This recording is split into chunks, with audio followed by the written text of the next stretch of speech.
लोगों के साथ जुड़ी हुई है। पाकिस्तानी गायिका? हाँ जी।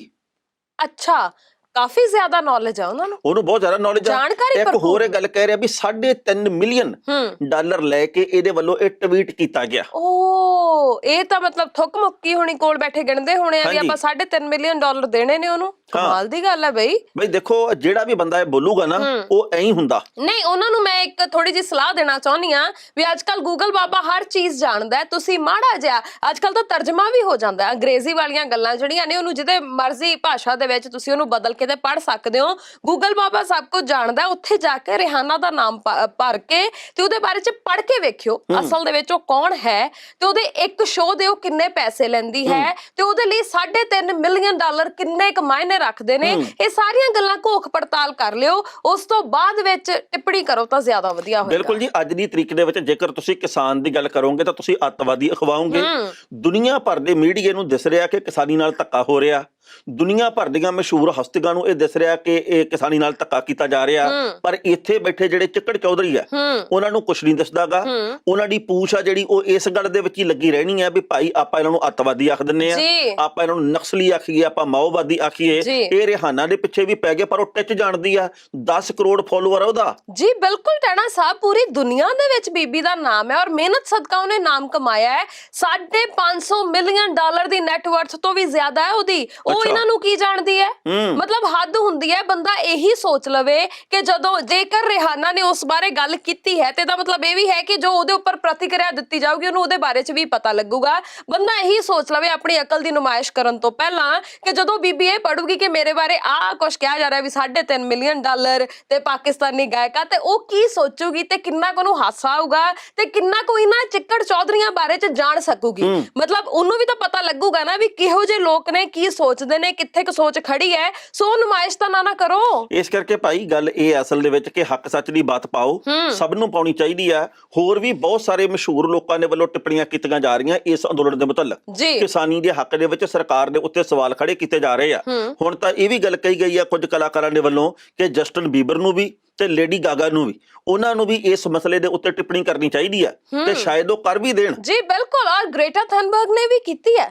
ਇਹ ਬਹੁਤ ਨਿੱਕੀ ਜਿਹੀ ਉਮਰ ਦੀ ਕੁੜੀ ਹੈ। ਹੋ ਸਕਦਾ ਹੈ ਕਿ ਇਹਨੂੰ ਵੀ ਕਹਿ ਦੇਣ ਵੀ ਇਹ ਚੀਨ ਤੋਂ ਆਈ ਹੈ, ਪਾਕਿਸਤਾਨੀ ਹੈ, ਖਾਲਿਸਤਾਨੀ ਹੈ, ਇਹ ਮਾਓਵਾਦੀ ਹੈ, ਨਕਸਲੀ ਹੈ, ਕੁਝ ਵੀ ਕਿਹਾ ਜਾ ਸਕਦਾ ਹੈ। ਉਹਦੇ ਬਾਰੇ ਹੋ ਸਕਦਾ ਹੈ ਜਾਣਦੇ ਨਾ ਹੁਣ। ਮੈਂ ਦੱਸ ਦਵਾਂ ਥੋੜਾ ਜਿਹਾ ਕਿ ਇਹ ਜਿਹੜੀ ਬੱਚੀ ਹੈ ਇਹਨੇ এনवायरमेंट ਦੇ ਉੱਪਰ ਯਾਨੀ ਵਾਤਾਵਰਣ ਦੇ ਉੱਪਰ ਇਹ ਬਹੁਤ ਜ਼ਿਆਦਾ ਚਿੰਤਾ ਸਮੇਂ-ਸਮੇਂ ਦੇ ਉੱਪਰ ਜ਼ਾਹਰ ਕਰਦੀ ਰਹਿੰਦੀ ਹੈ।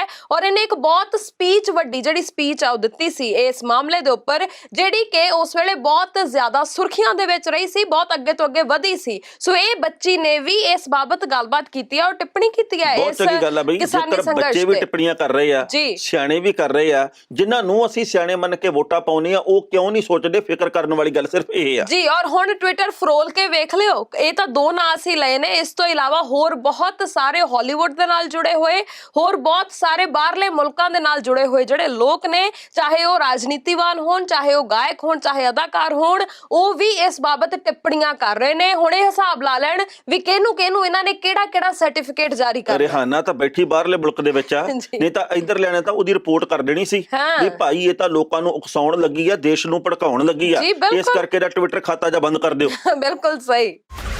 ਜੱਜ ਦਾ ਵਿਚਾਰ।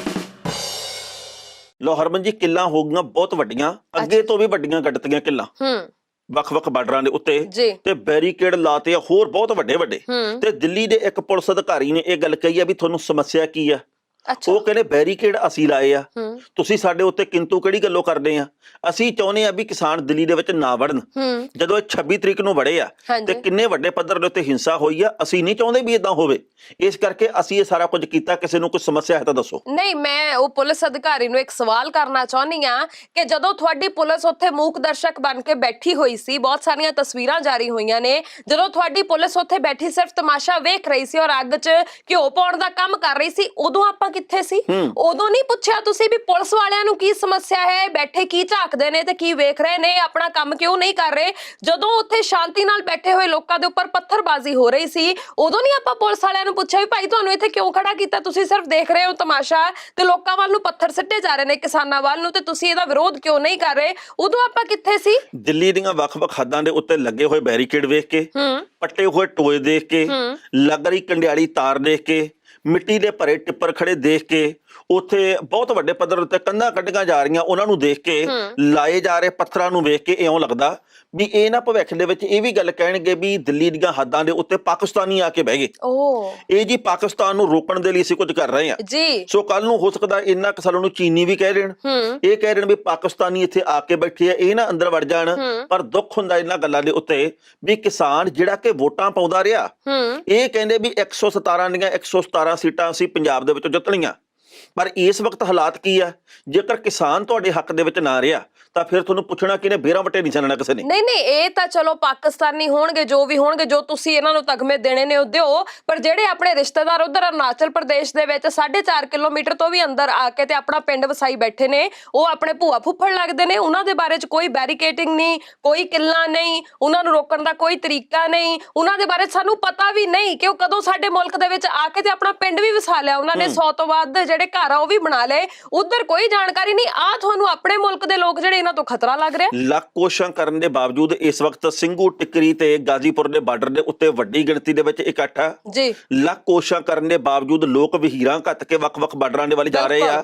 ਪਰ ਇੱਕ ਬੇਨਤੀ ਆ ਸਭ ਨੂੰ ਹੱਥ ਜੋੜ ਕੇ ਵੀ ਇੱਕ ਦੂਜੇ ਦੇ ਪ੍ਰਤੀ ਹੁਣ ਨਫ਼ਰਤ ਵਾਲੀਆਂ ਟਿੱਪਣੀਆਂ ਕਰਨੀਆਂ ਬੰਦ ਕਰੋ। ਜਦੋਂ ਮੈਂ ਫੇਸਬੁੱਕ ਨੂੰ ਵੇਖਦਾ ਨਾ ਮੈਨੂੰ ਦੁੱਖ ਹੁੰਦਾ ਨਿੱਜੀ ਤੌਰ ਦੇ ਉੱਤੇ। ਹਾਲਾਂਕਿ ਮੈਂ ਕਦੇ ਨਹੀਂ ਕਹਿਣਾ ਵੀ ਫਲਾਣਾ ਗਦਾਰ ਆ, ਫਲਾਣਾ ਬਹੁਤ ਚੰਗਾ, ਫਲਾਣਾ ਇਉਂ ਆ, ਫਲਾਣਾ ਇਉਂ ਆ। ਜਦੋਂ ਅਸੀਂ ਇਦਾਂ ਦੀਆਂ ਗੱਲਾਂ ਕਰਦੇ ਆ ਉਹਦੇ ਨਾਲ ਕਿਹੜਾ ਸੰਘਰਸ਼ ਮਜ਼ਬੂਤ ਹੁੰਦਾ? ਉਹਦੇ ਨਾਲ ਵੀ ਇਹੋ ਜਿਹੀਆਂ ਟਿੱਪਣੀਆਂ ਕਰਨ ਦੇ ਨਾਲ ਕਮਜ਼ੋਰ ਹੀ ਪੈਂਦਾ। ਤੇ ਜੇ ਆਪਾਂ ਇਹ ਚਾਹੁੰਦੇ ਵੀ ਭਾਈ ਕਮਜ਼ੋਰ ਹੋ ਜੇ, ਮੈਂ ਕਹਾਂ ਜੀ ਕਿ ਫਲਾਣਾ ਬਹੁਤ ਚੰਗਾ, ਕੀ ਪਤਾ ਕੱਲ ਨੂੰ ਉਹਨੇ ਕੀ ਕਰ ਦੇਣਾ। ਮੈਂ ਕਹਾਂ ਫਲਾਣਾ ਬਹੁਤ ਮਾੜਾ, ਤੇ ਮੈਂ ਕਿਵੇਂ ਮਾੜਾ ਕਹਿ ਸਕਦਾ ਜਦੋਂ ਸ਼ੁਰੂਆਤ ਉਹਨਾਂ ਨੇ ਕੀਤੀ ਹੈ। ਸੋ ਇਸ ਕਰਕੇ ਲੋੜ ਇਸ ਵਕਤ ਏਕਤਾ ਦੀ ਆ। ਇਸ ਵਕਤ ਵਿਦਵਤਾ ਘੱਟ ਝਾੜੀ ਜਾਵੇ। ਇਸ ਵਕਤ ਆਪਾਂ ਸਾਰਿਆਂ ਨੂੰ ਇੱਕ ਹੋਣ ਦੀ ਗੱਲ ਕਹੀਏ। ਇਸ ਵਕਤ ਨਾ ਤਾਂ ਕਿਸਾਨ ਆਗੂ ਕਿਸੇ ਦੇ ਬਾਬਤ ਗਲਤ ਟਿੱਪਣੀ ਕਰਨ, ਨਾ ਕੋਈ ਬਾਹਰਲਾ ਐਵੇਂ ਆ ਕੇ ਇਹਨਾਂ ਦੇ ਉੱਤੇ ਟਿੱਪਣੀ ਕਰੀ ਜਾਵੇ। ਲੋੜ ਇਸ ਵਕਤ ਸੰਜਮ ਦੇ ਨਾਲ, ਸੁਹਿਰਦਤਾ ਦੇ ਨਾਲ ਤੇ ਬੌਧਿਕ ਪੱਖੋਂ ਉੱਚੀ ਤੇ ਸੁੱਚੀ ਮਿਸਾਲ ਪੈਦਾ ਕਰਨ ਦੀ ਹੈ। ਬਿਲਕੁਲ ਸਹੀ ਗੱਲ ਹੈ। ਔਰ ਨਾਲ ਦੀ ਨਾਲ ਇੱਕ ਚੀਜ਼ ਹੋਰ ਟਾਣਾ ਸਾਹਿਬ ਮੈਂ ਜਾਣਨਾ ਚਾਹੁੰਦੀ ਆ ਵੀ ਜਿਹੜੇ ਇੱਥੇ ਬੈਰੀਕੇਡਸ ਲਗਾਏ ਜਾ ਰਹੇ ਨੇ, ਸੜਕਾਂ ਪੁੱਟੀਆਂ ਜਾ ਰਹੀਆਂ ਨੇ, ਲੈਂਟਰ ਪਾਏ ਜਾ ਰਹੇ ਨੇ, ਮਜ਼ਬੂਤੀ ਦਿਖਾਈ ਜਾ ਰਹੀ ਹੈ, ਸਥਾਈ ਕੰਧਾਂ ਖੜੀਆਂ ਕੀਤੀਆਂ ਜਾ ਰਹੀਆਂ ਨੇ, ਇਹ ਸਾਰਾ ਕੁਝ ਕੀ ਜੇਬ ਦੇ ਵਿੱਚੋਂ ਹੋ ਰਿਹਾ? ਇਹ ਸਾਡਾ ਤੁਹਾਡਾ ਇਨਕਮ ਟੈਕਸ ਦਾ ਪੈਸਾ ਹੈ, ਅਸੀਂ ਕਰ ਦਿੰਨੇ ਆ, ਅਸੀਂ ਇਹ ਇਨਕਮ ਟੈਕਸ ਪੇ ਕਰਦੇ ਆ। ਉਹ ਪੈਸਾ ਹੈ ਜਿਹੜਾ ਇਸ ਤਰੀਕੇ ਦੇ ਨਾਲ ਵਰਤਿਆ ਜਾ ਰਿਹਾ ਹੈ ਤੇ ਇਹ ਉਹਨਾਂ ਲੋਕਾਂ ਦਾ ਵੀ ਪੈਸਾ ਇਹਦੇ ਵਿੱਚ ਹੋਏਗਾ ਜਿਹੜੇ ਲੋਕ ਇਸ ਵੇਲੇ ਕਿਸਾਨੀ ਸੰਘਰਸ਼ ਦੇ ਹੱਕ ਦੇ ਵਿੱਚ ਖੜੇ ਨੇ। ਸੋ ਇਹ ਪੈਸਾ ਇਸ ਤਰੀਕੇ ਨਾਲ ਖਰਚਣ ਦਾ ਕਿਸੇ ਨੂੰ ਕੋਈ ਅਧਿਕਾਰ ਨਹੀਂ ਹੈ।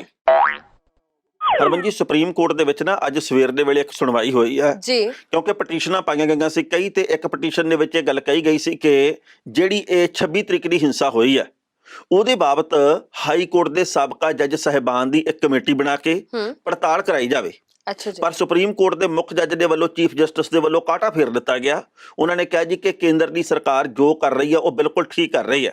ਪ੍ਰਧਾਨ ਮੰਤਰੀ ਨੇ ਜੋ ਕੀਤਾ, ਜੋ ਬਿਆਨ ਦਿੱਤਾ, ਜੋ ਉਹਨਾਂ ਨੇ ਇਸ ਵਕਤ ਟਿੱਪਣੀ ਕੀਤੀ ਉਹ ਆਪਣੀ ਥਾਂ ਤੇ ਸਹੀ ਆ। ਫਿਰ ਇੱਕ ਪਟੀਸ਼ਨ ਹੋਰ ਸੀਗੀ ਕਿ ਮੀਡੀਆ ਜਿਹੜਾ ਇਸ ਵਕਤ ਗੋਦੀ ਮੀਡੀਆ, ਉਹ ਕਿਸਾਨਾਂ ਨੂੰ ਲਗਾਤਾਰ ਅੱਤਵਾਦੀ ਖਾਲਿਸਤਾਨੀ ਇਦਾਂ ਹੀ ਕਹੀ ਜਾਂਦਾ। ਜੇਕਰ ਇਹਨਾਂ ਦੇ ਕੋਲੇ ਕੋਈ ਸਬੂਤ ਨਹੀਂ ਤਾਂ ਫਿਰ ਇਹਨਾਂ ਦੇ ਬੋਲਣ ਦੇ ਉੱਤੇ ਪਾਬੰਦੀ ਲਾਈ ਜਾਵੇ। ਇਦਾਂ ਨਫ਼ਰਤ ਨਹੀਂ ਫੈਲਾਉਣੀ ਚਾਹੀਦੀ। ਇਸ ਪਟੀਸ਼ਨ ਦੇ ਉੱਤੇ ਵੀ ਕਾਟਾ ਫੇਰ ਦਿੱਤਾ ਗਿਆ। ਮਤਲਬ ਇਹ ਹੈ ਵੀ ਕਿਸਾਨਾਂ ਨੂੰ ਜਿਹੜੇ ਲੋਕ ਅੱਤਵਾਦੀ ਕਹਿੰਦੇ ਮੀਡੀਆ ਦੇ ਅੰਗ, ਉਹਨਾਂ ਨੂੰ ਖੁੱਲੀ ਛੁੱਟੀ ਮਿਲ ਗਈ ਵੀ ਤੁਹਾਨੂੰ ਜਿਵੇਂ ਠੀਕ ਲੱਗਦਾ ਉਵੇਂ ਕਹੀ ਚੱਲੋ। ਤੇ ਜਿਹੜੇ ਲੋਕ ਵਾਕਈ ਕਿਸਾਨਾਂ ਦੇ ਹੱਕ ਦੀ, ਸੱਚ ਦੀ ਗੱਲ ਕਰ ਰਹੇ ਨੇ, ਜਿਹੜੇ ਵਾਕਈ ਕਿਸਾਨਾਂ ਦਾ ਸੁਨੇਹਾ ਪੂਰੀ ਦੁਨੀਆ ਦੇ ਵਿੱਚ ਪਹੁੰਚਾਉਣਾ ਚਾਹੁੰਦੇ ਨੇ, ਉਹਨਾਂ ਦੀ ਐਂਟਰੀ ਤੇ ਬੈਨ ਲਗਾਇਆ ਹੋਇਆ ਉੱਥੇ ਪੁਲਿਸ ਨੇ। ਬਿਲਕੁਲ ਜੀ, ਇੱਕ ਤਾਜ਼ਾ ਜਾਣਕਾਰੀ ਇਹ ਆ ਵੀ ਵੱਖ-ਵੱਖ ਬਾਰਡਰਾਂ ਦੇ ਉੱਤੇ ਪੱਤਰਕਾਰਾਂ ਦੀ ਐਂਟਰੀ ਦੇ ਉੱਤੇ, ਦਾਖਲੇ ਦੇ ਉੱਤੇ ਪਾਬੰਦੀ ਲੱਗ ਰਹੀ ਹੈ ਤੇ ਹਾਲੇ ਹੋਰ ਲੱਗਣ ਦੀ ਸੰਭਾਵਨਾ।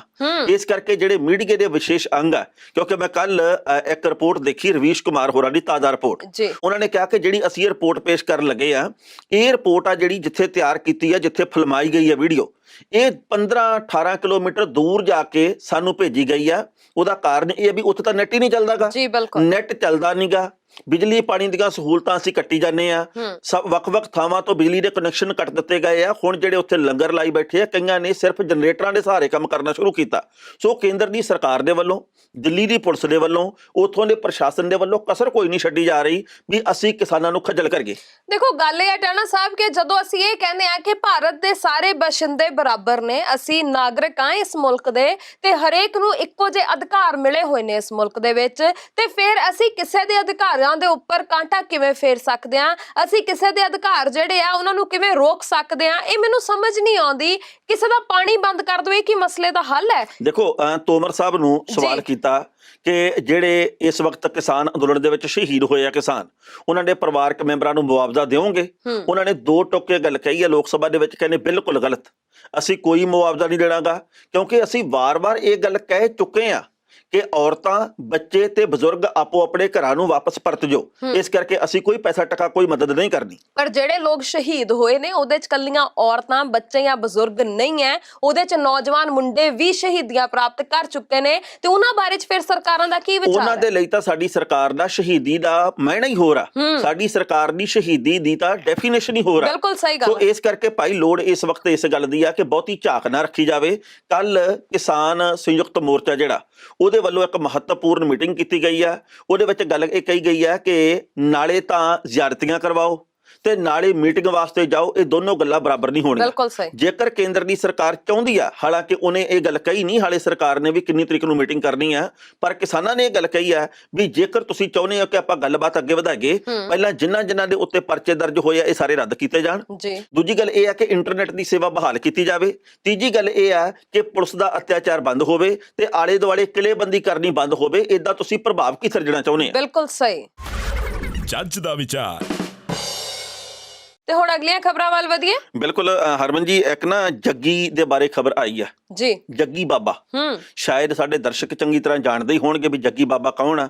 ਜਗਤਾਰ ਸਿੰਘ ਨਾਂ ਦਾ ਉਹ ਨੌਜਵਾਨ ਜਿਹੜਾ ਕਿ ਭੰਦੇਰ ਪਿੰਡ ਦਾ ਰਹਿਣ ਵਾਲਾ, ਜਿਹੜਾ ਕਿ ਬੇਹੱਦ ਗਰੀਬ ਘਰ ਦੇ ਵਿੱਚੋਂ ਆ, ਜਿਹਦੀਆਂ ਤਸਵੀਰਾਂ ਬਹੁਤ ਵੱਡੇ ਪੱਧਰ ਦੇ ਉੱਤੇ ਵਾਇਰਲ ਹੋਈਆਂ।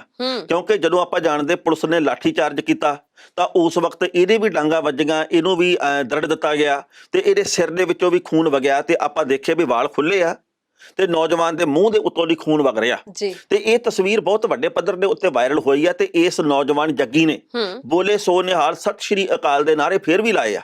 ਉਹਨੇ ਇਹ ਗੱਲ ਕਹੀ ਆ ਕਿ ਅਸੀਂ ਨਿੱਠ ਕੇ ਲੜਦੇ ਸੀ, ਹਾਂ ਤੇ ਰਹਾਂਗੇ। ਤੇ ਦੋ ਤਸਵੀਰਾਂ ਐਤਕੀ ਇਸ ਅੰਦੋਲਨ ਦੇ ਵਿੱਚ ਹੁਣ ਤੱਕ ਸਭ ਤੋਂ ਵੱਧ ਵਾਇਰਲ ਹੋਈਆਂ। ਮੈਂ ਸੋਚਦਾ ਵੀ ਪਹਿਲੇ ਨੰਬਰ ਦੇ ਉੱਤੇ ਹੈਗੀ ਆ ਰਕੇਸ਼ ਟਕੈਤ ਦੇ ਅਥਰੂਆਂ ਵਾਲੀ ਵੀਡੀਓ, ਦੂਜੀ ਹੈਗੀ ਆ ਜੱਗੀ ਬਾਬੇ ਦੀ ਇਹ ਵੀਡੀਓ। ਪਰ ਹੁਣ ਜਦੋਂ ਦੇਸ਼ ਦੁਨੀਆ ਦੇ ਵਿੱਚ ਇਹ ਮੁੰਡੇ ਦੀ ਚਰਚਾ ਛਿੜੀ ਆ ਤਾਂ ਇਹਦੇ ਪਿੰਡ ਦੀ ਪੰਚਾਇਤ ਵੀ ਅੱਗੇ ਆਈ ਆ।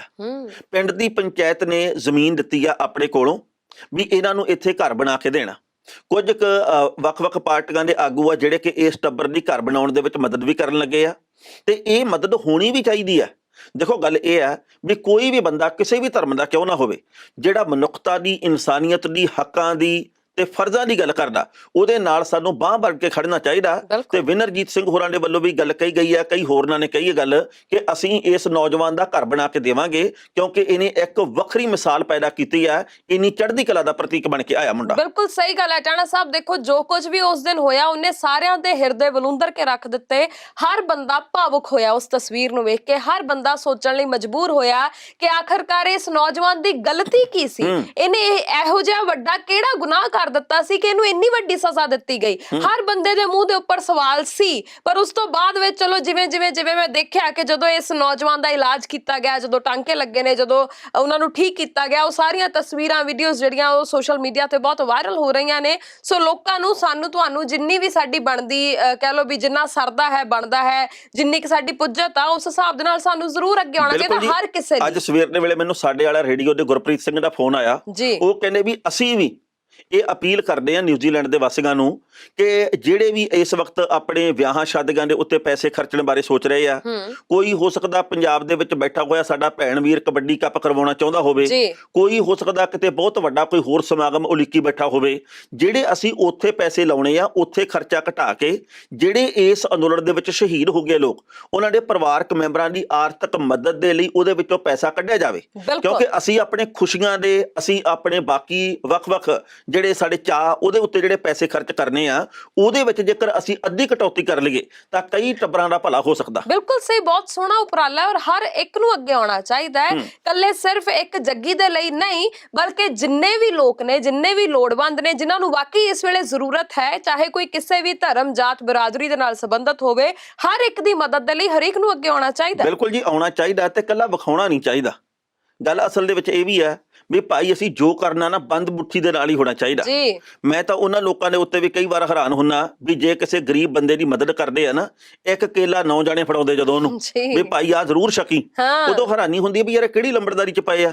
ਦੇਣੇ ਹੁੰਦੇ ਆ ਪੈਸੇ ਉਹਨਾਂ ਨੇ 500 ਰੁਪਈਆ, ਚਲੋ 500 ਹੋਵੇ 5000 ਹੋਵੇ ਬਹੁਤ ਹੁੰਦਾ ਜੇਕਰ ਕਿਸੇ ਦੀ ਮਦਦ ਕਰਦੇ ਆ, ਪਰ ਨਾਲ ਜਦੋਂ 18 ਪੱਤਰਕਾਰ ਸੱਦੇ ਜਾਂਦੇ ਆ ਤੇ ਇਹ ਗੱਲ ਕਹੀ ਜਾਂਦੀ ਫੋਟੋ ਵਧੀਆ ਜੀ ਲਾਇਓ, ਆਪਾਂ ਗਰੀਬਾਂ ਨੂੰ ਬੂਟ ਵੰਡੇ ਆ, ਫੋਟੋ ਚੰਗੀ ਜੀ ਕਰਕੇ ਲਾਇਓ, ਆਪਾਂ ਕੋਟੀਆਂ ਵੰਡੀਆਂ, ਆਪਾਂ ਨਾ ਦਸਤਾਰਾਂ ਵੰਡ ਰਹੇ ਆ, ਆਪਾਂ ਟੋਪੀਆਂ ਵੰਡ ਰਹੇ ਆ, ਆਪਾਂ ਫਲਾਣੀ ਚੀਜ਼ ਗਰੀਬਾਂ ਨੂੰ ਆਪਣੀ ਕਾਪੀਆਂ ਲੈ ਕੇ ਦਿੱਤੀਆਂ। ਇਦਾਂ ਦਾ ਖੋਚਾਪਣ ਨਹੀਂ ਹੋਣਾ ਚਾਹੀਦਾ। ਤੁਹਾਡੇ ਅੰਦਰ ਇਹਨੂੰ ਸੰਤੁਸ਼ਟੀ ਹੋਣੀ ਚਾਹੀਦੀ ਆ ਵੀ ਅਸੀਂ ਕਿਹਦੇ ਲਈ ਕੀ ਕੰਮ ਕਰਦੇ ਆ, ਦਿਖਾਉਣ ਦੀ ਕੋਈ ਲੋੜ ਨਹੀਂ। ਆਪਾਂ ਕਿਹੜੀ ਗੱਲੋਂ ਪੁੱਛਾਂ ਲਵਾਉਣੀਆਂ ਵੀ ਭਾਈ ਮੈਂ ਬਹੁਤ ਵੱਡਾ ਸਮਾਜ ਸੇਵਕ ਹਾਂ। ਮੈਨੂੰ ਕਦੇ ਕਦੇ ਹਾਸਾ ਆਉਂਦਾ, ਅਖਬਾਰਾਂ ਦੇ ਵਿੱਚ ਖਬਰਾਂ ਆਉਣਗੀਆਂ, ਇਸ ਮੌਕੇ ਤੇ ਬੋਲਦੇ ਹੋਏ ਸੰਸਾਰ ਪ੍ਰਸਿੱਧ ਉੱਗੇ ਸਮਾਜ ਸੇਵੀ ਨੇ ਕਿਹਾ ਜੀ, ਏਦਾਂ ਲਿਖਿਆ ਹੁੰਦਾ। ਤੇ ਉੱਗਾ ਸਮਾਜ ਸੇਵੀ ਨਹੀਂ, ਉਹ ਹੁੰਦਾ ਉੱਗਾ ਸਮਾਜ ਸੇਵੀ। ਘੱਗੇ ਨਾਲ ਨਹੀਂ, ਗੱਗੇ ਨਾਲ ਉਹ ਉੱਗਾ ਹੀ ਹੁੰਦਾ ਮਾੜਾ ਜਿਹਾ।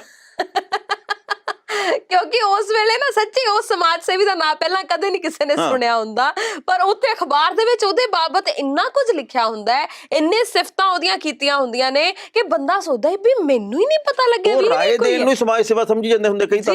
ਇਸ ਕਰਕੇ ਭਾਈ ਆਪਾਂ ਨਾ ਇਦਾਂ ਦੇ ਕੰਮ ਨਾ ਕਰਗੇ, ਵੱਧ ਤੋਂ ਵੱਧ ਲੋਕਾਂ ਦੀ ਮਦਦ ਕਰਗੇ ਤੇ ਬਿਨਾਂ ਕਿਸੇ ਨੂੰ ਦੱਸੇ ਕਰਗੇ। ਮੈਨੂੰ ਇਹ ਦੱਸੋ ਵੀ ਜਿਹੜੇ ਰਾਜਨੀਤਿਕ ਲੋਕ ਕਹਿੰਦੇ ਵੀ ਅਸੀਂ ਤਾਂ ਜੀ ਸੇਵਾ ਕਰਨ ਲਈ ਆਏ ਆ, ਉਹ ਰਾਜਨੀਤੀ ਵਿੱਚ ਜਾਣਾ ਜ਼ਰੂਰਤ ਹੁੰਦੀ ਹੈ ਸੇਵਾ ਦੇ ਲਈ? ਭਗਤ ਪੂਰਨ ਸਿੰਘ ਨੇ ਕਿਹੜੀ ਚੋਣ ਲੜੀ ਸੀ? ਉਹਨਾਂ ਨੇ ਐਮਐਲਏ ਦੀ ਚੋਣ ਲੜੀ ਸੀ ਤੇ ਲੋਕ ਸਭਾ ਦੀ ਚੋਣ ਲੜੀ ਸੀ। ਉਹ ਸਾਰੀ ਉਮਰ ਆਪਣਾ ਕੰਮਕਾਜ ਕਰਦੇ ਰਹੇ, ਉਹਨਾਂ ਨੂੰ ਕੋਈ ਪਰਵਾਹ ਨਹੀਂ ਸੀ ਵੀ ਕੋਈ ਕੀ ਕਹਿੰਦਾ। ਉਹਨਾਂ ਨੇ ਅਸਲ 'ਚ ਸੇਵਾ ਕੀਤੀ। ਪਰ ਜਿਹੜੇ ਅੱਜ ਦੇ ਨੇਤਾ ਵੀ ਆ ਉਹ ਕਹਿੰਦੇ ਜੀ ਕਿ ਅਸੀਂ ਸੇਵਾ ਕਰਨੀ ਹੈ, ਸਾਨੂੰ ਇੱਕ ਵਾਰੀ ਇਸ ਅਹੁਦੇ ਤੇ ਬਿਠਾ ਦਿਓ। ਬਿਲਕੁਲ ਸਹੀ ਗੱਲ ਹੈ। ਪਤਾ ਨਹੀਂ ਕੈਸੀ ਸੇਵਾ ਹੈ, ਜੇ ਸੇਵਾ ਹੈ ਤੇ ਫਿਰ ਤਨਖਾਹਾਂ ਕਿਉਂ, ਤੇ ਜੇ ਤਨਖਾਹ ਹੈ ਤੇ ਫਿਰ ਤੁਹਾਡੀ ਯੋਗਤਾ ਕਿਉਂ ਨਹੀਂ ਪੁੱਛੀ ਜਾਂਦੀ ਵੀ ਕਿੰਨਾ ਪੜ੍ਹੇ ਲਿਖੇ ਹੋ ਭਾਈ, ਕਿੰਨੀਆਂ ਡਿਗਰੀਆਂ ਨੇ ਤੁਹਾਡੇ ਕੋਲ। ਉਹਨਾਂ ਦੀ ਪਹਿਲਾਂ ਇੰਟਰਵਿਊ ਕਿਉਂ ਨਹੀਂ ਲਈ ਜਾਂਦੀ ਵੀ ਇਸ ਨੌਕਰੀ ਦੇ ਲਈ ਤੁਸੀਂ ਵਾਕਈ ਤੁਹਾਡੇ ਅੰਦਰ ਉਹ ਜਜ਼ਬਾ ਹੈ ਕਿ ਨਹੀਂ, ਕਾਬਲ ਹੋ ਕੇ ਨਹੀਂ। ਹਰਮਨ ਜੀ, ਰਾਜ ਸਭਾ ਦੇ ਮੈਂਬਰ ਹੈਗੇ ਜਿਹੜੇ ਗੁਲਾਮ ਨਬੀ ਆਜ਼ਾਦ, ਉਹਨਾਂ ਨੇ ਨਾ ਅੱਜ ਇੱਕ ਬੜੀ ਮਹੱਤਵਪੂਰਨ ਗੱਲ ਕਹੀ ਆ। ਉਹਨਾਂ ਨੇ ਸਰਕਾਰ ਨੂੰ ਸਮਝਾਉਣ ਦੀ ਕੋਸ਼ਿਸ਼ ਕੀਤੀ ਆ ਅਤੀਤ ਦੀ ਉਦਾਹਰਨ ਦੇ ਕੇ। ਉਹਨਾਂ ਨੇ ਕਿਹਾ ਵੀ 1906 ਦੇ ਵਿੱਚ ਅੰਗਰੇਜ਼ ਆ ਜਿਹੜੇ ਉਹ ਕਿਸਾਨਾਂ ਦੇ ਖਿਲਾਫ 3 ਕਾਲੇ ਕਾਨੂੰਨ ਲੈ ਕੇ ਆਏ। ਉਦੋਂ ਵੀ ਬਹੁਤ ਵੱਡੇ ਪੱਧਰ ਦੇ ਉੱਤੇ ਵਿਰੋਧਤਾ ਹੋਈ। ਉਦੋਂ ਅਜੀਤ ਸਿੰਘ ਹੋਰਾਂ ਦੇ ਵੱਲੋਂ 1907 ਦੇ ਵਿੱਚ ਇੱਕ ਲਹਿਰ ਸ਼ੁਰੂ ਕੀਤੀ ਗਈ। ਅੱਛਾ ਜੀ। ਉਸ ਤੋਂ ਬਾਅਦ ਜਦੋਂ ਪੂਰਾ ਮਾਹੌਲ ਪੱਕ ਗਿਆ ਤਾਂ ਫਿਰ ਕਾਨੂੰਨ ਆ ਉਹਦੇ ਵਿੱਚ ਸੋਧ ਕਰਨ ਦੀ ਗੱਲ ਅੰਗਰੇਜ਼ਾਂ ਨੇ ਕਹਿਤੀ। ਪਰ ਉਦੋਂ ਕਿਸਾਨ ਹੋਰ ਵੀ ਬਹੁਤ ਵੱਡੇ ਪੱਧਰ ਦੇ ਉੱਤੇ ਆਪਣਾ ਰੋਸ ਅੱਗੇ ਵਧਾਉਣ ਲੱਗ ਪਏ, ਪ੍ਰਚੰਡ ਹੋ ਗਿਆ ਰੋਸ। ਫਿਰ ਮਜਬੂਰੀ ਦੇ ਵਿੱਚ ਅੰਗਰੇਜ਼ਾਂ ਨੂੰ ਇਹ 3 ਕਾਨੂੰਨ ਵਾਪਸ ਲੈਣੇ ਪਏ ਸੀ ਤੇ ਉਹਨਾਂ ਨੇ ਕਿਹਾ ਜੀ ਕਿ ਪ੍ਰਧਾਨ ਮੰਤਰੀ ਨਰਿੰਦਰ ਮੋਦੀ ਸਾਹਿਬ ਨੇ ਜਿਹੜੇ, ਉਹਨਾਂ ਨੂੰ ਚਾਹੀਦਾ ਕਿ ਉਹ ਵੀ 3 ਖੇਤੀ ਕਾਨੂੰਨ ਵਾਪਸ ਲੈ ਲੈਣ। ਕਿੰਨੀ ਕੁ ਦੇਰ ਆਪਾਂ ਹੋਰ ਕਿਸਾਨਾਂ ਦਾ ਇਸ ਵਕਤ ਸਬਰ ਪਰਖਾਂਗੇ? ਇੱਕ ਨਾ ਇੱਕ ਦਿਨ ਤਾਂ ਸਬਰ ਦਾ ਭਾਂਡਾ ਫੁੱਟਦਾ ਹੀ ਆ ਨਾ। ਆਪਾਂ ਕਿਹੜੀ ਗੱਲੋਂ ਇਹ ਸਾਰਾ ਕੁਝ ਕਰ ਰਹੇ ਆ? ਉਹਨਾਂ ਨੇ ਇਹ ਵੀ ਗੱਲ ਕਹੀ ਆ ਵੀ ਉਸ ਵਕਤ ਇੱਕ ਅਖਬਾਰ ਦੇ ਸੰਪਾਦਕ ਆ ਜਿਹੜੇ, ਉਹਨਾਂ ਨੇ ਪਗੜੀ ਸੰਭਾਲ ਜੱਟਾ ਪਗੜੀ ਸੰਭਾਲ ਇਹ ਕਵਿਤਾ ਲਿਖੀ ਸੀ। ਬਾਅਦ ਦੇ ਵਿੱਚ ਇਹ ਇੱਕ ਇਨਕਲਾਬੀ ਗੀਤ ਬਣ ਗਿਆ। ਤੇ ਇਸ ਕਰਕੇ ਅੱਜ ਦੀ ਤਰੀਕ ਦੇ ਵਿੱਚ ਵੀ ਲੋਕਾਂ ਦੇ ਅੰਦਰ ਇਨਕਲਾਬ ਦੀ ਜਾਗ ਲੱਗੀ ਆ। ਸਾਨੂੰ ਚਾਹੀਦਾ ਕਿ ਅਸੀਂ ਕੁਝ ਨਾ ਕੁਝ ਕਰੀਏ। ਕਿਸਾਨ ਵਿਰ-ਵਿਰ ਕਰ ਰਹੇ ਆ, ਕਿਸਾਨ ਲਗਾਤਾਰ ਮਰ ਰਹੇ ਆ, ਕਿਸਾਨ ਆਪਣੇ ਘਰਾਂ ਤੋਂ ਦੂਰ ਬੈਠੇ ਆ ਤੇ ਆਪਾਂ ਕਰਦੇ ਕੁਝ ਨਹੀਂ ਗਏ ਤੇ ਇੱਕ ਨਾ ਇੱਕ ਦਿਨ ਗੁੱਸਾ ਫੁੱਟ ਸਕਦਾ। ਟੈਣਾ ਸਾਹਿਬ, ਮੈਨੂੰ ਇਹ ਲੱਗਦਾ ਹੁੰਦਾ ਵੀ ਜ਼ਰੂਰੀ ਨਹੀਂ ਹੈ ਵੀ ਹਰ ਗੱਲ ਦੇ ਵਿੱਚ ਰਾਜਨੀਤੀ ਹੀ ਹੋਵੇ। ਕੁਝ ਕੁ ਗੱਲਾਂ ਜਿਵੇਂ ਇਹਨਾਂ ਨੇ ਸਮਝਾਉਣ ਦੀ ਕੋਸ਼ਿਸ਼ ਕੀਤੀ ਹੈ ਗੁਲਾਮ ਨਬੀ ਆਜ਼ਾਦ ਹੋਰਾਂ ਨੇ, ਤਾਂ ਸਾਨੂੰ ਕੁਝ ਕੁ ਗੱਲਾਂ ਸਮਝਣੀਆਂ ਵੀ ਚਾਹੀਦੀਆਂ। ਅਸੀਂ ਹਰ ਚੀਜ਼ ਨੂੰ ਰਾਜਨੀਤਿਕ ਰੰਗਤ ਨਾ ਦਈਏ। ਕੋਈ ਵੀ ਬੰਦਾ ਕਦੇ ਵੀ ਸਿਆਣੀ ਗੱਲ ਕਰ ਸਕਦਾ ਹੈ, ਤੁਹਾਨੂੰ ਸਮਝਾਉਣ ਦੀ ਕੋਸ਼ਿਸ਼ ਕਰ ਸਕਦਾ ਹੈ। ਆਪਾਂ ਉਹਨਾਂ ਗੱਲਾਂ ਨੂੰ ਗਹਿਰਾਈ ਦੇ ਨਾਲ ਸੋਚੀਏ ਤੇ ਉਹਦੇ ਬਾਰੇ ਚ ਸਮਝਣ ਦੀ ਕੋਸ਼ਿਸ਼ ਜ਼ਰੂਰ ਕਰਿਆ। ਕੋਈ ਕਿਸੇ ਵੀ ਪਾਰਟੀ ਨਾਲ ਸੰਬੰਧਿਤ ਹੋਵੇ, ਸਾਡਾ ਕੋਈ ਕਾਂਗਰਸ ਦੇ ਨਾਲ, ਆਪ ਦੇ ਨਾਲ, ਅਕਾਲੀਆਂ ਦੇ ਨਾਲ, ਭਾਜਪਾ ਦੇ ਨਾਲ ਕੋਈ ਸਿੱਧੇ ਤੌਰ ਤੇ ਸੰਬੰਧ ਨਹੀਂ ਆ, ਪਰ ਜੇਕਰ ਕੋਈ ਵੀ ਕਿਸਾਨ ਪੱਖੀ ਗੱਲ ਕਰਦਾ ਤੇ ਤਰਕ ਦੇ ਨਾਲ ਗੱਲ ਕਰਦਾ ਤਾਂ ਮੇਰਾ ਖਿਆਲ ਆ ਵੀ ਉਹਦਾ ਸਵਾਗਤ ਕਰਨਾ ਚਾਹੀਦਾ। ਬਿਲਕੁਲ। ਅਸੀਂ ਇਹ ਚਾਹੁੰਦੇ ਹਾਂ ਜੀ ਕਿ ਮੁੱਦਾ ਕਿਸਾਨਾਂ ਦਾ ਹੱਲ ਹੋਵੇ, ਮਸਲਾ ਕਿਸਾਨੀ ਦਾ ਹੱਲ ਹੋਵੇ। ਇਸ ਵਕਤ ਵੀ ਬਹੁਤ ਸਾਰੀਆਂ ਵੰਡੀਆਂ ਕਿਸਾਨਾਂ ਦੀਆਂ ਜਥੇਬੰਦੀਆਂ ਚ ਪਾਉਣ ਦੀ ਕੋਸ਼ਿਸ਼ ਕੀਤੀ ਜਾ ਰਹੀ ਹੈ ਤੇ ਕੁਝ ਕੁ ਹੱਦ ਤੱਕ ਲੋਕ ਸਫਲ ਵੀ ਹੁੰਦੇ ਪ੍ਰਤੀਤ ਹੋ ਰਹੇ ਆ। ਇਹ ਗੱਲ ਚੇਤੇ ਰੱਖਿਓ ਵੀ ਅਸੀਂ ਨਾ ਉਹ ਮਾੜਾ ਦੇ ਚੱਕਰ ਦੇ ਵਿੱਚ ਆਪਦਾ ਫੇਰ ਮਾੜਾ ਕਰਕੇ ਬਹਿ ਜਾਣਾ। ਬਿਲਕੁਲ ਸਹੀ ਗੱਲ ਹੈ। ਅਸੀਂ ਇਹ ਵੇਲਾ ਨਹੀਂ ਹੈ ਇਹ ਗੱਲਾਂ ਕਰਨ ਦਾ। ਸੋ ਗੱਲ ਇਹ ਹੈ ਕਿ ਸਾਨੂੰ ਅਤੀਤ ਤੋਂ ਵੀ ਬਹੁਤ ਕੁਝ ਸਿੱਖਣਾ ਚਾਹੀਦਾ ਹੈ ਤੇ ਸਾਨੂੰ ਆਪਣੇ ਭਵਿੱਖ ਦੇ ਬਾਰੇ 'ਚ ਵੀ ਸੋਚਣਾ ਚਾਹੀਦਾ। ਇੰਨੀ ਜ਼ਿੱਦ ਚੰਗੀ ਨਹੀਂ ਹੁੰਦੀ। ਸਾਡੀਆਂ ਸਰਕਾਰਾਂ ਕਿਉਂ ਨਹੀਂ ਇਹ ਸਮਝ ਰਹੀਆਂ ਕਿ ਇਹਨਾਂ ਲੋਕਾਂ ਨੇ ਹੀ ਵੋਟਾਂ ਪਾ ਕੇ ਤੇ ਸਾਨੂੰ ਇੱਥੋਂ ਤੱਕ ਪਹੁੰਚਾਇਆ ਹੈ। ਹਰ ਇੱਕ ਬੰਦੇ ਨੂੰ, ਚਾਹੇ ਉਹ ਕਿਸੇ ਵੀ ਪਾਰਟੀ ਨਾਲ ਸੰਬੰਧਿਤ ਹੋਵੇ, ਜੇਕਰ ਉਹ ਅੱਜ ਰਾਜਨੀਤੀਵਾਨ ਬਣਿਆ ਹੈ ਤਾਂ ਉਹ ਇਹਨਾਂ ਲੋਕਾਂ ਕਰਕੇ ਹੀ ਬਣਿਆ, ਕਿਉਂਕਿ ਇਹਨਾਂ ਨੇ ਵੋਟਾਂ ਦੇ ਕੇ ਤੇ ਉਹਨੂੰ ਅੱਗੇ ਪਹੁੰਚਾਇਆ ਸੀ। ਸੋ ਜਿੱਥੇ ਕਹਿੰਦੇ ਹੁੰਦੇ ਲੋਕ ਰੋਹ ਦੇ ਅੱਗੇ ਕਦੇ ਨਹੀਂ ਕੋਈ ਟਿਕ ਸਕਦਾ। ਜੇ ਇੰਨੀ ਵੱਡੀ ਗਿਣਤੀ ਦੇ ਵਿੱਚ ਲੋਕ ਇਕੱਠੇ ਹੋ ਕੇ ਇੱਕ ਗੱਲ ਨੂੰ ਵਾਰ-ਵਾਰ ਦੁਹਰਾ ਰਹੇ ਨੇ ਕਿ ਸਾਨੂੰ ਇਹ ਕਾਨੂੰਨ ਨਹੀਂ ਚਾਹੀਦੇ, ਨਹੀਂ ਚਾਹੀਦੇ, ਨਹੀਂ ਚਾਹੀਦੇ, ਤੇ ਫਿਰ ਆਪਾਂ ਕਿਉਂ ਇੱਕ ਗੱਲ ਤੇ ਅੜੇ ਹੋਏ ਆ? ਆਪਾਂ ਉਹ ਗੱਲ ਮੰਨ ਲਈਏ। ਇੱਕ ਬੜੀ ਮਹੱਤਵਪੂਰਨ ਗੱਲ ਹੈ ਵੀ ਜਿਹੜੀਆਂ ਸਾਡੀਆਂ ਏਜੰਸੀਆਂ ਉਹ ਵੀ ਕੀ ਕੰਮ ਕਰਦੀਆਂ। 300 ਕਿਲੋ RDX ਕਿੱਥੋਂ ਆਇਆ ਜਿਹੜਾ ਧਮਾਕਾ ਖੇਸ ਸਮਗਰੀ ਸੀ ਜੀ, ਇਹਦੇ ਬਾਬਤ ਅੱਜ ਤੱਕ ਨਹੀਂ ਪਤਾ। ਪਰ ਆਟਾ ਕਿੱਥੋਂ ਆ ਰਿਹਾ ਇੱਥੇ ਲੰਗਰ ਦੇ ਵਿੱਚ, ਇਹਦੀ ਖੋਜ ਕੀਤੀ ਜਾ ਰਹੀ ਹੈ ਵੀ ਆਟੇ ਲਈ ਫੰਡਿੰਗ ਕੌਣ ਕਰ ਰਿਹਾ, ਆਟੇ ਦੇ ਲਈ ਕੌਣ ਪ੍ਰਬੰਧ ਕਰ ਰਿਹਾ, ਦਾਲਾਂ ਕੌਣ ਭੇਜ ਰਿਹਾ, ਉਹਨਾਂ ਨੂੰ NIA ਦੇ ਨੋਟਿਸ ਆ ਰਹੇ ਆ। ਹੈਰਾਨੀ ਹੁੰਦੀ ਹੈ ਇਸ ਗੱਲ ਦੇ ਉੱਤੇ। ਕੱਲ ਮੇਰੇ ਇੱਕ ਦੋਸਤ ਨੇ ਮੈਨੂੰ ਫੋਨ ਕੀਤਾ, ਅਸੀਂ ਗੱਲਾਂ ਬਾਤਾਂ ਕਰਨ ਲੱਗ ਗਏ ਬਜਟ ਦੇ ਉੱਤੇ, ਤੇ ਗੱਲਬਾਤ ਮੁੱਕੀ ਕਿੱਥੇ? ਉਹ ਕਹਿੰਦਾ ਵੀ ਪਹਿਲਾਂ ਤਾਂ ਜਦੋਂ ਕੋਈ ਬਜਟ ਆਉਂਦਾ ਸੀ ਨਾ, ਉਦੋਂ ਆਪਾਂ ਕਾਲੀ ਵੇਖਦੇ ਹੁੰਦੇ ਸੀ ਵੀ ਕਿਹੜੀ ਚੀਜ਼ ਸਸਤੀ ਹੋ ਗਈ। ਹੁਣ ਜਦੋਂ ਬਜਟ ਆਉਂਦਾ ਕਾਲੀ ਦੇਖੀਦਾ ਵੀ ਕਿਹੜੀ ਚੀਜ਼ ਵੇਚਦੀ ਆ, ਕਿਹੜੀ ਚੀਜ਼ ਬਚ ਗਈ ਆ।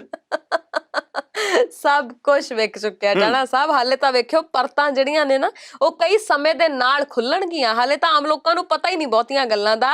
ਇਹ ਜਿਵੇਂ ਸਮਾਂ ਅੱਗੇ ਲੰਘੇਗਾ ਤਿਵੇਂ ਪਤਾ ਲੱਗੇਗਾ ਵੀ ਕੀ ਕੁਝ ਉਹਨਾਂ ਦੇ ਨਾਲ ਹੋ ਗਿਆ ਤੇ ਜੇਬ ਦੇ ਉੱਪਰ ਡਾਕਾ ਕਿਵੇਂ ਪੈ ਚੁੱਕਿਆ। ਜੱਜ ਦਾ ਵਿਚਾਰ। ਟਾਣਾ ਸਾਹਿਬ, ਪਹਿਲਾਂ ਆਪਾਂ ਬਹੁਤਾਤ ਦੇ ਵਿੱਚ ਇਹ ਖਬਰਾਂ ਪੜ੍ਹਦੇ ਹੁੰਦੇ ਸੀ ਕਿ ਇੱਕ ਘਰ ਵਾਲਾ ਘਰ ਵਾਲੀ ਨੂੰ ਤੰਗ ਕਰ ਰਿਹਾ।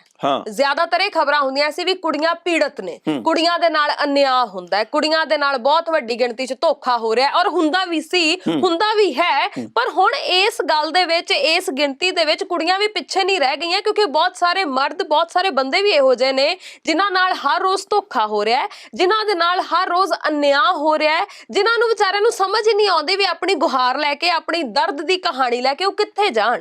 ਦੇਖੋ ਗੱਲ ਇਹ ਆ ਵੀ ਜਿਹੜੇ ਵੱਡੇ ਸ਼ਹਿਰ ਹੈ ਨਾ, ਮਹਾਨਗਰ, ਦਿੱਲੀ, ਬੰਬੇ, ਕਲਕੱਤੇ ਵਰਗੇ, ਉੱਥੇ ਤਾਂ ਨਾ ਹੁਣ ਪਤਨੀ ਪੀੜਤ ਸੰਸਥਾਵਾਂ ਬਣ ਰਹੀਆਂ। ਬਿਲਕੁਲ। ਦੇਖੋ ਪਤੀ ਪੀੜਤ ਤਾਂ ਬਹੁਤ ਸਾਰੀਆਂ ਥਾਵਾਂ ਦੇ ਉੱਤੇ ਆ, ਪਰ ਪਤਨੀ ਪੀੜਤ ਸੰਸਥਾਵਾਂ ਵੀ ਬਣ ਰਹੀਆਂ ਵੀ ਉਹ ਉੱਥੇ ਹੁਣ ਕਹਿੰਦੇ ਵੀ ਕਲੱਬਾਂ ਬਣ ਰਹੀਆਂ, ਕੁਝ ਹੋਰ ਜਿਹੜੀਆਂ ਉਹ ਜਥੇਬੰਦੀਆਂ ਬਣ ਰਹੀਆਂ ਜਿੱਥੇ ਪੀੜਤ ਹੋਏ ਪਤੀਆਂ ਦੀ ਗੱਲਬਾਤ ਵੀ ਸੁਣੀ ਜਾਵੇ।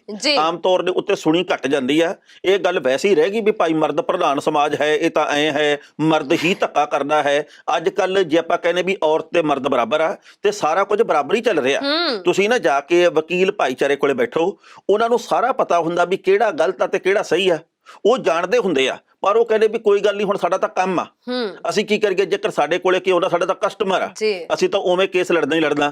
ਪਰ ਗੱਲ ਇਹ ਆ ਵੀ ਜੋ ਮੁੰਡੇ ਵੱਲੋਂ ਕੀਤਾ ਜਾਂਦਾ ਸਾਰਾ ਉਹ ਵੀ ਨਹੀਂ ਸਹੀ ਹੁੰਦਾ, ਜੋ ਕੁੜੀ ਵੱਲੋਂ ਕਹੀ ਜਾਂਦਾ ਸਾਰਾ ਕੁਝ ਉਹ ਵੀ ਨਹੀਂ ਸਹੀ ਹੁੰਦਾ। ਬਿਲਕੁਲ ਸਹੀ ਗੱਲ ਹੈ। ਔਰ ਅੱਜ ਕੱਲ ਜਿਹੜੀ ਖਬਰ ਬਹੁਤ ਜ਼ਿਆਦਾ ਸਾਹਮਣੇ ਆਉਂਦੀ ਹੈ ਉਹ ਆਉਂਦੀ ਹੈ ਠੱਗੀ ਦੀ। ਔਰ ਠੱਗੀ ਵੀ ਕਿਸ ਤਰੀਕੇ ਦੀ, ਵੀ ਕਿਸੇ ਨੂੰ ਬਾਹਰ ਭੇਜਿਆ ਸੀ ਪੈਸਾ ਲਾ ਕੇ, ਮੁੜ ਕੇ ਕੁੜੀ ਜਿਹੜੀ ਉੱਥੇ ਜਾ ਕੇ ਕਿਤੇ ਹੋਰ ਚਲੀ ਗਈ, ਜਾਂ ਕੁੜੀ ਜਿਹੜੀ ਉਹਨੇ ਫੋਨ ਚੱਕਣਾ ਬੰਦ ਕਰ ਦਿੱਤਾ, ਜਾਂ ਕੁੜੀ ਫੋਨ ਤੇ ਧਮਕੀਆਂ ਦੇਣ ਲੱਗ ਗਈ ਤਾਂ ਮੁੰਡਾ ਵਿਚਾਰਾ ਪਿੱਛੇ, ਜਾਂ ਤਾਂ ਕਦੇ ਖਬਰ ਆਉਂਦੀ ਹੈ ਵੀ ਉਹਨੇ ਕੋਈ ਗਲਤ ਕਦਮ ਚੁੱਕ ਲਿਆ, ਜਾਂ ਉਹ ਵਿਚਾਰਾ ਰੋਂਦਾ ਸਾਰੀ ਜ਼ਿੰਦਗੀ ਕੱਢ ਦਿੰਦਾ ਕਿਉਂਕਿ ਪੈਸੇ ਵੀ ਗਏ ਤੇ ਘਰ ਵਾਲੀ ਵੀ ਗਈ, ਤੇ ਜਿਹੜੀ ਸਮਾਜ ਦੇ ਵਿੱਚ ਥੂ ਹੁੰਦੀ ਆ ਉਹ ਵੱਖਰੀ। ਵਿਆਹ ਤਾਂ ਦੇਖੋ ਬਹੁਤ ਥਾਵਾਂ ਦੇ ਉੱਤੇ ਧੰਦਾ ਬਣ ਗਿਆ। ਆ ਜਿਹੜੇ ਨਾ ਖੁੱਲੇ ਹੁੰਦੇ, ਉਹਨੂੰ ਕੀ ਕਹਿੰਦੇ ਹੁੰਦੇ, ਮੈਰਿਜ ਬਿਊਰੋ, ਜਿਹੜੇ ਰਿਸ਼ਤਾ ਕਰਵਾਉਂਦੇ ਆ, ਉਹਨਾਂ ਦੇ ਵਿੱਚੋਂ ਕਈਆਂ ਨੇ ਤਾਂ ਪੱਕੀ ਰਕਮ ਰੱਖੀ ਆ ਵੀ ਜੇਕਰ ਕੈਨੇਡਾ ਵਾਲਾ ਮੁੰਡਾ ਜਾਂ ਕੁੜੀ ਲੱਭਣਾ ਤਾਂ ਰੁਪਈਆ 2 ਲੱਖ ਲਵਾਂਗੇ, ਜੇਕਰ ਫਲਾਣੀ ਥਾਂ ਦੇ ਉੱਤੇ ਕੱਚਾ ਲੱਭਣਾ ਤਾਂ ਫਿਰ ਰੁਪਈਆ ਲੱਖ ਲਵਾਂਗੇ, ਜੇਕਰ ਤੁਸੀਂ 50,000 ਤੋਂ ਉੱਤੇ ਤਨਖਾਹ ਵਾਲਾ ਮੁੰਡਾ ਜਾਂ ਕੁੜੀ ਚਾਹੁੰਦੇ ਤਾਂ ਰੁਪਈਏ ਇੰਨੇ ਲਵਾਂਗੇ, ਤੇ ਜੇਕਰ 20,000 ਤੋਂ ਉੱਤੇ ਵਾਲਾ ਚਾਹੁੰਦੇ ਤਾਂ ਪੈਸੇ ਇੰਨੇ ਲਵਾਂਗੇ। ਉਹ ਸਭ ਦਾ ਧੰਦਾ, ਇਹ ਸਾਰਾ ਕੁਝ ਵਪਾਰ ਬਣ ਗਿਆ, ਕਾਰੋਬਾਰ ਬਣ ਗਿਆ, ਇਹ ਵੀ ਬਾਜ਼ਾਰ ਬਣ ਗਿਆ। ਸੋ ਜਿਹੜੀ ਖਬਰ ਆਈ ਆ ਮੋਗੇ ਤੋਂ ਆ, ਮੋਗੇ ਦੇ ਵਿੱਚ ਇੱਕ ਸ਼ਿਕਾਇਤ ਦਰਜ ਹੋਈ ਆ, SSP ਸਾਹਿਬ ਨੇ ਦੱਸੀ ਆ। ਉਹ ਕਹਿੰਦੇ ਵੀ ਸਾਡੇ ਕੋਲ ਇੱਥੇ ਸ਼ਿਕਾਇਤ ਆਈ ਆ ਬਈ ਕੁੜੀ ਨੂੰ ਆਈਲੈਟਸ ਕਰਵਾ ਕੇ ਵਿਆਹ ਕਰਕੇ 31 ਲੱਖ ਰੁਪਈਆ ਲਾਇਆ। ਉਹ ਕੁੜੀ ਦੇ ਉੱਥੇ ਸਟੱਡੀ ਬੇਸ ਤੇ ਗਈ ਆ, ਪੜ੍ਹਾਈ ਦੇ ਨਾਤੇ ਗਈ ਆ, ਉਹਦੇ ਉੱਥੇ ਰਹਿਣ ਦਾ ਪ੍ਰਬੰਧ ਕੀਤਾ, ਖਾਣ ਪੀਣ ਦਾ ਪ੍ਰਬੰਧ ਕੀਤਾ, ਇੱਥੇ ਆਈਲੈਟਸ ਕਰਵਾਈ ਆ, ਉਹਨੂੰ ਬਾਹਰ ਭੇਜਿਆ, ਫੀਸ ਉਹਦੀ ਸਾਰੀ ਭਰੀ ਆ, ਤੇ ਲਗਭਗ 31 ਲੱਖ ਰੁਪਈਆ ਮੁੰਡੇ ਵਾਲਿਆਂ ਦੇ ਕਹਿਣ ਦੇ ਮੁਤਾਬਕ ਸਾਡਾ ਖਰਚ ਆ ਗਿਆ। ਪਰ ਕਹਿੰਦੇ ਵੀ ਜਦੋਂ ਕੁੜੀ ਉੱਥੇ ਪਹੁੰਚ ਗਈ ਤਾਂ ਪਹਿਲੇ ਮਹੀਨੇ ਦੇ ਵਿੱਚ ਉਹਨੇ ਇਹ ਗੱਲ ਕਹਿਣੀ ਸ਼ੁਰੂ ਕਰਤੀ ਵੀ ਮੈਨੂੰ ਫੋਨ ਕਰਨ ਦੀ ਲੋੜ ਨਹੀਂ ਗੀ, ਜੇ ਮੈਨੂੰ ਵਾਰ-ਵਾਰ ਫੋਨ ਕੀਤਾ ਮੈਂ ਪੁਲਿਸ ਨੂੰ ਫੜਾ ਦੇਣਾ ਤੁਹਾਨੂੰ, ਤੁਸੀਂ ਮੈਨੂੰ ਕਰਦੇ ਪਰੇਸ਼ਾਨ, ਮੇਰਾ ਤੁਹਾਡੇ ਨਾਲ ਕੋਈ ਸੰਬੰਧ ਨਹੀਂ। ਉਹ ਕਹਿੰਦੇ ਵੀ ਜਦੋਂ ਅਸੀਂ ਕੁੜੀ ਦੇ ਮਾਪਿਆਂ ਕੋਲੇ ਗਏ, ਉਹ ਕਹਿੰਦੇ ਵੀ ਸਾਨੂੰ ਨਹੀਂ ਪਤਾਗਾ, ਤੁਸੀਂ ਜਾਣੋ, ਸਾਡੀ ਕੁੜੀ ਜਾਣੇ, ਸਾਡਾ ਇਹਦੇ ਵਿੱਚ ਕੋਈ ਤਲਕ ਨਹੀਂ। ਸੋ 2018 ਦਾ ਇਹ ਮਾਮਲਾ ਹੈਗਾ। ਪੁਲਿਸ ਦੇ ਵੱਲੋਂ ਕੀਤੀ ਗਈ ਆ ਪੜਤਾਲ ਤੇ ਹੁਣ ਕੁੜੀ ਵਾਲੇ ਕਸੂਰਵਾਰ ਪਾਏ ਗਏ ਆ ਜੀ। ਕੁੜੀ ਦੇ ਉੱਤੇ, ਕੁੜੀ ਦੀ ਮਾਂ ਦੇ ਉੱਤੇ, ਕੁੜੀ ਦੇ ਬਾਪ ਦੇ ਉੱਤੇ, ਇੱਕ ਮਾਮੀ ਸੱਸ ਹੁੰਦੀ ਹੈ, ਇੱਕ ਮਾਮਾ ਸਹੁਰਾ ਹੁੰਦਾ, ਇਹਨਾਂ ਸਾਰਿਆਂ ਦੇ ਉੱਤੇ ਕਹਿੰਦੇ ਵੀ ਪਰਚਾ ਦਰਜ ਹੋਇਆ। ਦੇਖੋ ਗੱਲ ਇਹ ਹੈ ਵੀ ਨਾ ਗਲਤੀ ਜਿਹੜੀ ਹੈ ਉਹ ਕਿਸੇ ਵੀ ਪੱਖ ਦੀ ਹੋ ਸਕਦੀ ਹੈ। ਅਸੀਂ ਜਿਹੜੀ ਪਹਿਲਾਂ ਸੋਚ ਰੱਖਦੇ ਸੀ ਨਾ ਵੀ ਕੁੜੀ ਨਾਲ ਹੀ ਧੱਕਾ ਹੋਇਆ ਹੋਏਗਾ ਜਾਂ ਇਦਾਂ ਹੀ ਹੋਈ ਹੋਊਗੀ ਸਾਰੀ ਗੱਲਬਾਤ, ਅੱਜ ਕੱਲ ਉਹ ਗੱਲਾਂ ਸੱਚੀਆਂ ਨਹੀਂ। ਸਾਰੀ ਘੋਖ ਪੜਤਾਲ ਜ਼ਰੂਰ ਹੋਣੀ ਚਾਹੀਦੀ ਹੈ ਹਰ ਇੱਕ ਮਾਮਲੇ ਦੀ। ਔਰ ਦੂਸਰੇ ਬੰਨੇ ਇਹੋ ਜਿਹੇ ਕੇਸਿਸ ਜਿਹੜੇ ਨੇ ਦਿਨੋਂ ਦਿਨ ਵੱਧਦੇ ਜਾ ਰਹੇ ਨੇ। ਅਸੀਂ ਪੂਰੀ ਤਰ੍ਹਾਂ ਨਾਲ ਪੜਤਾਲ ਕਰਕੇ, ਪੂਰੀ ਤਰ੍ਹਾਂ ਦੇ ਨਾਲ ਸਾਰੀ ਗੱਲਬਾਤ ਜਾਣ ਕੇ ਫਿਰ ਕਿਸੇ ਰਿਸ਼ਤੇ ਨੂੰ ਅੱਗੇ ਵਧਾਇਆ। ਮੈਂ ਤੁਹਾਨੂੰ ਇੱਕ ਨਿੱਕੀ ਜੀ ਗੱਲ ਦੱਸਦਾ। ਇੱਕ ਦਿਨ ਮੈਂ ਗਿਆ ਇੱਕ ਰੈਸਟੋਰੈਂਟ ਦੇ ਵਿੱਚ ਜੀ, ਮੈਂ ਕਿਹਾ ਚਲੋ ਵੀ ਬੱਤਾ ਬੁੱਤਾ ਪੀ ਕੇ ਆਉਨੇ ਆ। ਮੇਰੇ ਦੋਸਤ ਸੀਗੇ ਨਾਲ, ਉੱਥੇ ਇੱਕ ਮੁੰਡਾ ਕੁੜੀ ਆਏ, ਮੁੰਡੇ ਦੇ ਵਾਲਾਂ ਨੂੰ ਧੂਆਂ ਜਿਹਾ ਲੱਗਾ, ਐਂ ਜੇ ਉਹਨੇ ਸਿੱਟੇ ਐਂ ਜੇ ਕਰਕੇ, ਇੱਥੋਂ ਤੱਕ ਉਹਦੇ ਵਾਲ ਆ, ਇੱਥੇ ਇੱਕ ਡੱਤੀ ਜੀ ਪਾਈ ਆ, ਇੱਥੇ ਬੁੱਲ ਤੇ ਕੋਕਾ ਜਿਹਾ ਜੜੀ ਫਿਰਦਾ ਆਪਦੇ। ਅੱਛਾ, ਮੈਂ ਕਿਹਾ ਪਤਾ ਨਹੀਂ ਵੀ ਇਹ ਵੀ ਨਾ ਧਰਨੇ ਵਾਲੀ ਥਾਂ ਤੇ ਜਿਵੇਂ ਮੇਖਾਂ ਗੱਡੀਆਂ ਹੁੰਦੀਆਂ ਇੱਥੇ ਗੱਡੀ ਇਹਦੇ। ਲਓ ਜੀ, ਉਹ ਕੁੜੀ ਬੜੀ ਸੋਹਣੀ ਤੇ ਸੁਨੱਖੀ, ਉਹ ਆਪਦਾ ਚਲੋ ਪਿਆਰ ਮੁਹੱਬਤ ਹੋਊਗਾ, ਇੱਕੋ ਗਲਾਸ 'ਚ 2 ਪਾਈਆਂ ਪਾ ਕੇ ਬੱਤਾ ਪੀਂਦੇ ਸੀਗੇ। ਮੈਂ ਕਿਹਾ ਚਲੋ ਵੀ ਇਹ ਵੀ ਚਲੋ, ਤੇ ਮੁੰਡੇ ਨੇ ਨਾ ਐਂ ਜੇ ਕਰਕੇ ਸਰਾਣਾ ਜਿਹਾ ਕੱਢਿਆ ਵਿੱਚੋਂ ਤੇ ਐਂ ਜੇ ਕਰੀ ਜਾਵੇ ਬਾਅਦ 'ਚ। ਮੈਂ ਕਿਹਾ ਆ ਤੂੰ ਚੰਗਾ ਜੌਨ ਇਬਰਾਹਿਮ ਲੱਭਿਆ। ਬਾਅਦ ਦੇ ਵਿੱਚ ਇਹ ਨਹੀਂ ਕਹਿਣਾ ਕਿਸਮਤ ਹੀ ਮਾੜੀ ਸੀ ਯਾਰ, ਨਹੀਂ ਸੱਚਾ ਮਿਲਿਆ। ਲੱਭੇ ਤਾਂ ਚੰਨਰ ਕਿਸੇ ਚੰਨ ਤਾਂ ਦਾਗ ਹੀ ਬੜਾ ਵੱਡਾ ਸੀ। ਹਾਂ, ਸੱਚੀ ਸੱਚਾ ਪਿਆਰ ਨਹੀਂ ਹੋ ਮਿਲਿਆ। ਨਿੱਕੀ ਨਿੱਕੀ ਗੱਲ ਦੀ ਏਡੀ ਫੁਕਰੀ ਮਾਰੇ, ਕਹਿੰਦਾ ਆਪਾਂ ਕੰਮ ਨਹੀਂ ਕਰਦੇ ਹੁੰਦੇ। ਉਹ ਵੀ ਕਰੇ ਅੱਛਾ ਸੱਚੀ, ਓ ਮਾਈ ਗॉड। ਨਹੀਂ, ਕੰਮ ਨਹੀਂ ਕਰਨਾ ਬਹੁਤ ਬਹਾਦਰੀ ਵਾਲੀ ਗੱਲ ਹੈ। ਉਹ ਐਂ ਕਰਦਾ ਸੀ। ਉਹ ਕਹਿੰਦਾ ਸੀ ਵੀ ਆਪਣੇ ਯਾਰ ਦੋਸਤ ਬਹੁਤ ਆ, ਆਪਾਂ ਬੰਬ ਬੁਲਾ ਦੇ, ਗਦਰ ਮਚਾ ਦੇਈਦਾ। ਅੱਛਾ, ਆਪਾਂ ਤਾਂ ਮੋਟਰਸਾਈਕਲ ਤੇ ਗੇੜੀ ਮਾਰੀ ਦੀ। ਤੈਨੂੰ ਵੀ ਤਾਂ ਜਦੋਂ ਐਂ ਮਿਲਣਾ ਉਹਨਾਂ ਦਾ ਪਾਪੇ ਨੂੰ ਦੱਸੀਦਾ ਹੀ ਨਹੀਂ। ਪਾਪਾ ਤਾਂ ਹੈਗਾ ਬੇਵਕੂਫ, ਜੇਬ ਚੋਂ ਕੱਢੀ ਦੇ ਪੈਸੇ ਤੇ ਉਹਨੂੰ ਰੋਕ ਨਹੀਂ ਸਕਦਾ। ਉਹ ਸੱਚੀ ਨਹੀਂ, ਪਾਪਾ ਵਾਕਈ ਬੇਵਕੂਫ ਹੈ ਜਿਹਨੇ ਇਹੋ ਜਿਹੀਆਂ ਔਲਾਦਾਂ ਘਰੇ ਰੱਖੀਆਂ ਹੋਈਆਂ ਨੇ, ਜਿਨ੍ਹਾਂ ਨੂੰ ਉਹ ਪਾਲ ਰਿਹਾ ਹੈ, ਜਿਨ੍ਹਾਂ ਨੂੰ ਰੋਟੀ ਖਾਣ ਨੂੰ ਦੇ ਰਿਹਾ, ਜਿਹੜੇ ਵੇਲਣਾ ਨੂੰ ਉਹਨੇ ਰੱਖਿਆ ਹੋਇਆ ਘਰੇ। ਉਹ ਵਾਕਈ ਇਦਾਂ ਦਿਆਂ ਨੂੰ ਬੇਵਕੂਫ ਹੀ ਲੱਗੂਗਾ। ਪਰ ਗੱਲ ਇਹ ਹੈ ਟਾਣਾ ਸਾਹਿਬ ਕਿ ਅੱਜ ਦੇ ਸਮੇਂ ਦੇ ਵਿੱਚ ਹਰ ਚੀਜ਼ ਨੂੰ 100 ਵਾਰ ਸੋਚਣਾ ਚਾਹੀਦਾ। ਅਸੀਂ ਕਈ ਵਾਰ ਕਈ ਫੈਸਲੇ ਕਾਲੇ ਕਦਮੀ ਲੈ ਲੈਂਦੇ ਆ, ਬਾਅਦ ਵਿੱਚ ਉਹਦਾ ਕੋਈ ਵੀ ਹਨਾ ਕਹਿ ਲੋ ਵੀ ਅਸੀਂ ਉਸ ਫੈਸਲੇ ਦੇ ਪ੍ਰਤੀ ਸਿਰਫ ਪਛਤਾ ਹੀ ਸਕਦੇ ਆ, ਉਹਦਾ ਕੋਈ ਹੱਲ ਨਹੀਂ ਨਿਕਲਦਾ। ਮੈਂ ਕਿਹਾ ਵੀਰ ਮਨ ਦੇ ਵਿੱਚ ਮੈਂ ਸੋਚਿਆ ਵੀ ਹੁਣ ਤਾਂ ਇਹਨੇ ਮੂੰਹ ਦੇ ਵਿੱਚੋਂ ਸਰਾਣਾ ਜਿਹਾ ਕੱਢਿਆ ਇੱਕ ਜਰਦੇ ਵਾਲਾ, ਕੀ ਕਹਿੰਦੇ ਕੂਲ ਲਿਪ ਕੇ, ਪਤਾ ਨਹੀਂ ਕਿਹੜੀ ਹੁੰਦੀ ਆ। ਮੈਂ ਕਿਹਾ ਵੀ ਇਹ ਪਤਾ ਨਹੀਂ ਹੋਰ ਕਿਹੜੇ ਕਿਹੜੇ ਨਸ਼ੇ ਕਰਦਾ ਹੋਣਾ। ਅੱਜ ਤਾਂ ਇੱਕੋ ਗਲਾਸ 'ਚ 2 ਪਾਈਪਾਂ ਪਾਉਨੇ ਆ, ਇਹਨੇ ਬਾਅਦ ਦੇ ਵਿੱਚ ਗੁਆਂਢੀਆਂ ਪਾਈਪਾਂ ਵੇਚਣੀਆਂ। ਹੋ ਸਕਦਾ ਘਰੋਂ ਹੀ ਸ਼ੁਰੂਆਤ ਕਰੇ, ਪਹਿਲਾਂ ਘਰ ਦੀਆਂ ਹੀ ਲਾ ਲਾ, ਇਹਦੇ ਲੱਛਣ ਪਹਿਲਾਂ ਪਰਖ ਲਾ। ਹਾਂ, ਬਹੁਤ ਬੁਰਾ ਹਾਲ ਹੈ ਸੱਚੀ। ਪਤਾ ਨਹੀਂ ਕਿਉਂ ਕੁੜੀਆਂ ਵੀ ਫੈਸਲੇ ਬਿਨਾਂ ਸੋਚੇ ਕਿਉਂ ਲੈ ਲੈਂਦੀਆਂ ਨੇ। ਇਸ਼ਕ ਕਰਨਾ ਹੁੰਦਾ ਨਾ, ਇੰਨਾ ਵੀ ਨਹੀਂ ਅੰਨਾ ਹੁੰਦਾ ਵੀ ਉਹਨੂੰ ਸਰਾਣਾ ਹੀ ਨਾ ਦਿਖੇ। ਹਾਂ, ਮਤਲਬ ਸਰਾਣਾ ਤਾਂ ਸ਼ਰੇਆਮ ਦਿਖਦਾ ਹੋਊਗਾ ਨਾ, ਹੱਦ ਹੀ ਹੁੰਦੀ ਆ। ਕੀ ਪਤਾ ਉਹ ਕਿਹੜੀ ਹੋਵੇ ਵੀ ਮੇਰੇ ਵਾਲਾ ਅਜੇ ਦੇਵਗਨ ਨਹੀਂ ਹੁੰਦਾ। ਹਾਏ ਹਾਏ, ਇਹੋ ਜਿਹੇ ਅਜੇ ਦੇਵਗਨ ਤੋਂ ਕਰਾਉਣਾ ਕੀ ਹੈ? ਕੀ ਪਤਾ ਕਹਿੰਦੀ ਹੋਵੇ ਗੱਬਰ ਸਿੰਘ ਦਾ ਮੇਰਾ ਤਾਂ ਇਹ ਆਰੀਓ ਸਾਂਬਾ ਐ ਚੱਲਦਾ ਹੋਵੇ। ਮੁੜ ਕੇ ਸਰਾਣੇ ਥੱਲੇ ਪੈਸੇ ਲੁਕਾਉਣੇ ਪੈਂਦੇ ਆ ਇਹੋ ਜਿਹਾ ਤੋਂ ਬਚਣ ਦੇ ਲਈ। ਸੋ ਖੈਰ ਬਚੋ, ਸੋਚ ਸਮਝ ਕੇ ਫੈਸਲੇ ਲਓ ਜ਼ਿੰਦਗੀ ਦੇ, ਬਾਅਦ ਵਿੱਚ ਸਿਰਫ ਪਛਤਾਵਾ ਹੱਥ ਰਹਿ ਜਾਂਦਾ ਹੈ। ਸੋ ਬਾਕੀ ਇਹਨਾਂ ਗੱਲਾਂ ਦੇ ਨਾਲ ਹੀ ਹੁਣ ਪ੍ਰੋਗਰਾਮ ਨੂੰ ਸਮੇਟਦੇ ਹਾਂ ਜੀ, ਜਾਣ ਦਾ ਹੋ ਗਿਆ ਵੇਲਾ। ਕੱਲ ਨੂੰ ਫਿਰ ਤੁਹਾਡੇ ਸਾਰਿਆਂ ਦੇ ਨਾਲ ਮੁਲਾਕਾਤ ਹੋਏਗੀ। ਦਿਓ ਸਾਨੂੰ ਦੋਵਾਂ ਨੂੰ ਇਜਾਜ਼ਤ। ਸਤਿ ਸ੍ਰੀ ਅਕਾਲ। ਤੁਸੀਂ ਵੇਖਦੇ ਰਹੋ ਪ੍ਰਾਈਮ ਏਸ਼ੀਆ ਟੀਵੀ, ਤੁਹਾਡਾ ਆਪਣਾ ਤੁਹਾਡੇ ਲਈ। ਜੱਜ ਦਾ ਵਿਚਾਰ।